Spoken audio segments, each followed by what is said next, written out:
বেকার তারা নিজের যদি একটা উদ্দেশ্য নেয় অনেক কিছু করতে পারে, তারা অনেক যে কোনো কাজ করতে পারে। কেন মানুষ রিক্সা চালায় খাচ্ছে না? খাচ্ছে তো। বেকারের থেকে তারা নষ্ট করে তারা নিজে একটা কেরিয়ার করুক, নিজের কেরিয়ার গুছাও, সেটাই বেস্ট হবে। এই নিজে না ঘুরে আমরা যেভাবে কাজ করি তারাও কাজ করলেও পারে। আমরা তো কষ্ট করে কাজ করি, তাই না? খালি কি হবে? কষ্ট হবে। নিজের পুরুষ মানুষ জীবন নিতে ভাই কষ্ট না করলে জীবনে সে সফল হতে পারবে না। ভাই কাজ করছি ওয়ার্কশপে, এটা মেশিন এর মেল ফ্যাক্টরিতে লাগে, বড় বড় যা মেল ফ্যাক্টরি আছে ওখানে লাগে। আমাদের অনেক কিছু বলতে আপনার মেশিন এর প্রোডাকশন লাইনে যা যা আছে সবকিছু আমরা বানাই। টেস্টার মিলের, আপনার রাইস মিলের, সব মিলের পাঁচপাতি বানাই আমরা। প্রসেস কি আমাদের মনে করেন সব মেধা কাজের উপরে নির্ভর। বান্ডেলে দিয়ে আমরা কাটি, ওর এটা সেটিং করতে হয়, অনেক মাপযোগ আছে, অনেক মেজারমেন্ট আছে, এগুলো বুঝে করতে হয় কাজ। আমাদের বাটালি লাগে, যোগান, আরো ডিল, অনেক কিছু আছে। এর আগে আমি অটো রাইস মিলের কাজ করতাম, ওইটা ভাই অনেক কষ্টই ছিল। ওখানে আমার অ্যাক্সিডেন্ট হতো বারে বার, হাত কাটতো, পাও কাটতো। এই কাজের সুবিধা ভাই, এই কাজের ডিউটি বেশি হলে কি এই কাজ করে শান্তি। এই কাজ একবারে দাঁড়ায় করা যায়। রাইস মিলের এইটা থেকে এটা ভালোই আছে। এটা আমার উস্তাদই আমাকে কাজ করে আনছিল, যখন আমি ওখান থেকে কাজ ছেড়ে দিয়েছিলাম। তো পরে উনি আমাকে বলছে তুই কাজ করবি? আমি বললাম হ্যাঁ করবো। বলে কি কাজ? বলে লেদের কাজ। বললাম আচ্ছা করবো। ওনার এখানে ঢুকছি, ঢুকে কাজ শিখছি ওনার কাছে। প্রথম দিন একটু ভয় লাগছে, তারপর থেকে সে আমাকে সাহস দিছে করবি এই জিনিসটা। তখন থেকে আমি সাহস পাইছি ওনার কাছে। বিপদের কোনো আশঙ্কা নাই।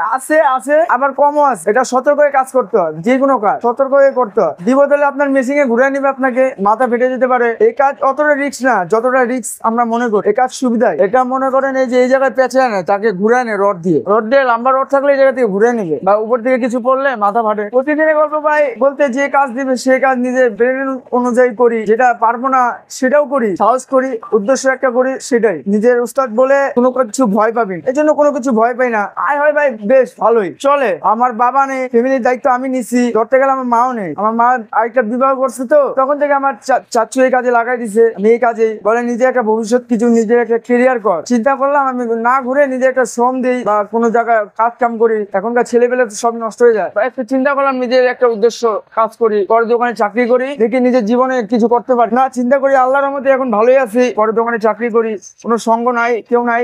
দোকান থেকে বাসা থেকে দোকান। এই যে আমি কাজ শিখি, এখন নিজের দোকানপাট দেওয়ার চিন্তা ভাবনা আছে, যে দোকানপাট দিব। ঢাকা শহরে থাকার চিন্তা ভাবনা নাই। আমার দেশ হলো ঈশ্বরদী, পাবনা জেলা। চলে আসার একটাই কারণ, আমার আম্মু নাই, বাবা নাই, আমাকে দেখবে কে, খাওয়াবে কে?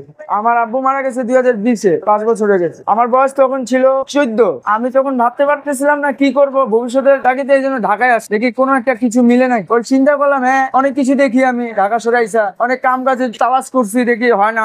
এখানেই আমি 3টা বছর কাটাইলাম। মহাজনও বেশ ভালোই, আমার আপদ বিপদ হলে দেখে সে বুঝছিলাম। আমি এই জায়গায় এখনো আসি। আর আল্লাহর মধ্যে নিজে যখন পুরো মিস্ত্রি হবো, তখন নিজে একটা দোকান দেওয়ার চিন্তা ভাবনা আছে। যারা বেকার তারা নিজের যদি একটা উদ্দেশ্য নেয় অনেক কিছু করতে পারে, তারা অনেক যে কোনো কাজ করতে পারে। কেন মানুষ রিক্সা চালায় খাচ্ছে না? খাচ্ছে তো। বেকারের থেকে তারা নষ্ট করে তারা নিজে একটা কেরিয়ার করুক, নিজের কেরিয়ার গুছাও, সেটাই বেস্ট হবে। এই নিজে না ঘুরে আমরা যেভাবে কাজ করি তারাও কাজ করলেও পারে। আমরা তো কষ্ট করে কাজ করি, তাই না? খালি কি হবে? কষ্ট হবে। নিজের পুরুষ মানুষ জীবন নিতে ভাই কষ্ট না করলে জীবনে সে সফল হতে পারবে না, কখনো সফল হতে পারবে না। কষ্ট করতে হবে তাকে। আগে থেকে বেশ ভালোই আছে, ঠিক আছে। আগে থেকে মাদকাসক্তও কমছে। এখনকার বেশিরভাগ ছেলেরা এখন কাম কাজ করে, যাদের চাকরি মাকরি ছিল না তারাও এখন চাকরি করে।